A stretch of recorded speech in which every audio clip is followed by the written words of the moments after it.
गुरुदेव जी बोले कि हे राजा परीक्षित, कि इस समय जैसा प्रश्न आपने पूछा है तो ऐसा ही एक समय नारद जी ने ब्रह्मा जी से पूछा था। अब उसी को नारद जी के शब्दों में कथा कथ्य मैं तुम्हें सुनाता हूँ। तो नारद जी बोले कि ये पितामह, मैं आपके चरणों में नमस्कार करता हूँ, वंदन करता हूँ। हे देवों के देव, आत्म तत्व को किस प्रकार देखा जाता है तो वह ज्ञान मुझे बतलाइए।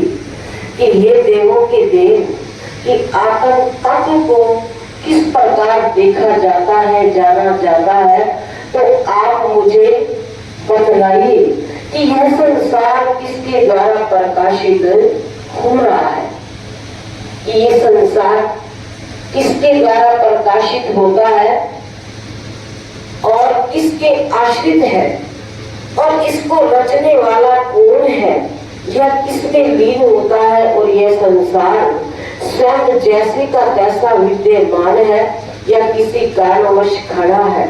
इसको यथार्थ रूप में मुझ में कहिए कि हे पूर्वज, कि आप भूत भविष्य वर्तमान के जानने वाले हो। जहाँ तक मैं समझता हूँ आप ही ने अपने विशेष ज्ञान से इस संसार का निश्चय किया है, परंतु इसका ज्ञान आपको कैसे हुआ है कि जब तक कि सद्गुरुदेव की चरण शरण को हम ना अपनाएं तो हमें कुछ भी पता नहीं चलेगा, हमें कुछ भी ज्ञान नहीं होगा। गुरुदेव के चरणों में आने से ही पता चलता है कि ये संसार क्या है, इस संसार को किसने रचा है और इस संसार को कौन रचने वाला है, कि वो परम पिता परमेश्वर इस संसार को रचने वाला है। हमेशा कि प्रभु के चरणों के अंदर अपने मन को लगाए। आपने किसका आश्रय लिया, आपका क्या सबूत है, और आपने अकेले ही अपनी माया से इन पृथ्वी आदि महाभूतों को किस प्रकार रचना की है, ये सब कुछ मुझे बताएं। इन सब भूतों का आप अपनी आत्मा से ही पालन करते हैं, इनका पराभव करने वाला दूसरा नहीं है, अथवा आप स्वयं अपनी ही शक्ति का आश्रय करके बिना परिश्रम मकड़ी के समान संसार की रचना करते हैं, अथवा क्या है यह आप मुझसे कहिए। कि यह मैं अच्छी तरह जानता हूँ कि संसार में उत्तम, मध्यम, अधम, नाम, रूप, गुणों सहित इस संसार को, इसके स्थूल तथा सूक्ष्म पदार्थों को आप ही उत्पन्न करते हैं। तथापि आपने इसके लिए जो भयंकर तप किया है तो इससे हमें खेद होता है।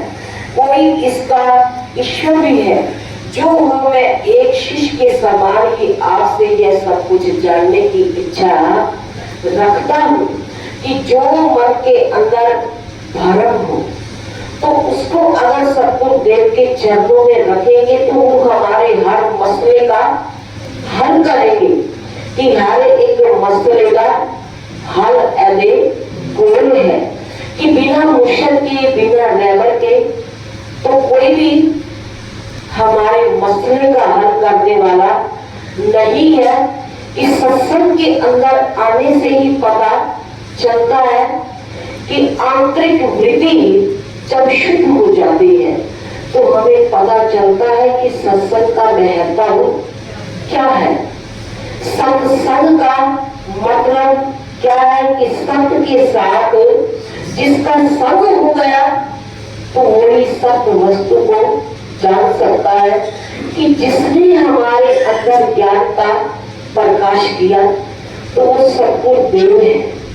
सद्गुरुदेव हमारे हृदय के अंदर ज्ञान का प्रकाश ना करे तो हमारे हृदय के अंदर ये अज्ञानता का जो पर्दा छाया हुआ है वो दूर नहीं हो सकता।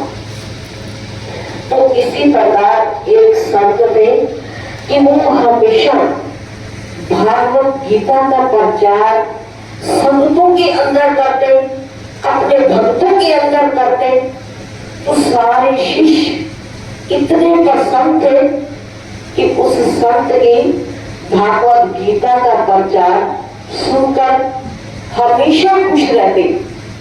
लेकिन एक शिष्य ऐसा था कि वो हमेशा चिंतित रहता, दुखी रहता, सब कुछ देखते हुए भी वो दुखी रहता कि संत के चरणों के अंदर सारे शिष्य आते तो संत अपना भागवत गीता का प्रचार तो समान रूप से देते, ज्ञान भी सब कुछ समान रूप से देते, लेकिन समझने की बुद्धि विचार सबका अपना अपना होता है।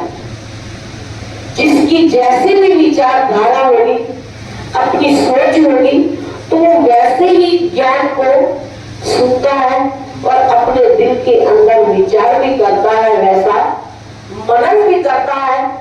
मनन के साथ साथ निध्यासन भी होता है, वैसा अपना चाल चलन बनाना।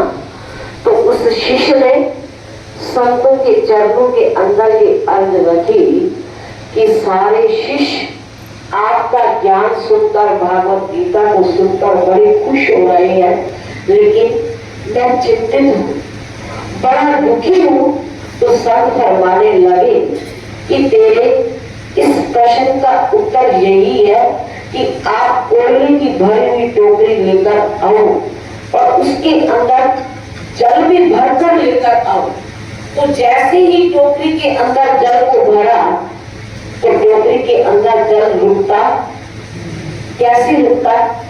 वो जल भरते और फिर वो जल बह जाता। तो फिर गुरुदेव के चरणों में जाते, तो गुरुदेव के चरणों में बार बार उस टोकरी के अंदर जल भर कर ले आते, वो बह जाता। तो ऐसा कई बार उन्होंने किया, लेकिन पानी उस टोकरी के अंदर कैसे रुके? तो आखिर में वो शिष्य गुरुदेव के चरणों में गया और कहने लगा कि गुरुदेव, आप तो मुझे कहते हो कि टोकरी के अंदर जल भरकर ले आओ, लेकिन उसके अंदर जल रुके कैसे? तो संत फरमाने लगे कि अगर टोकरी के अंदर जल नहीं रुकता तो बार बार आपकी जल भरने से वो टोकरी क्या हो गई? साफ। तो उसके ऊपर जल का इतना असर हुआ कि वो टोकरी काले से क्या हो गई? सफेद। तो इसी प्रकार कि संत महापुरुष हमारे जीवन को बनाने के लिए प्रमाण देते हैं कि छोटे छोटे प्रमाण देकर कि हमारे जीवन को बनाते हैं, सद्मार्ग के ऊपर ले जाते हैं। तो जैसे ही संतों ने उस शिष्य को समझाया कि जैसे टोकरी के अंदर आप बार बार जल भरते हो बह जाता, तो कितनी बार आपने जल भरा, तो अगर जल नहीं भी रुका तो टोकरी तो साफ हो गई। तो इसी प्रकार आप सत्संग के अंदर आते रहेंगे, भागवत गीता को, सतगुरुदेव के ज्ञान को, शब्दों को, वचनों को सुनते रहोगे तो आपका भी मन शुद्ध हो जाएगा। कि इस मन को शुद्ध करने के लिए सतगुरुदेव का ज्ञान होता है, वचन होते हैं कि हमेशा हम सतगुरुदेव के वचनों की पालना करें, मानकर चले कि जिससे हमारा लोक भी समझ जाए, पर लोक भी समझ जाए कि अगर संत महापुरुष हमें ना मिलते तो हमारा कुछ भी बनने वाला नहीं था। तो इसलिए संत फरमाते हैं कि आग लगी आकाश में, झरझर पैर अंगार, संत न होते जगत में तो जलमर का संसार। कि ये संसार जल करता कि आपस के अंदर लड़ाई झगड़ा वकीली कर करके चला जाता।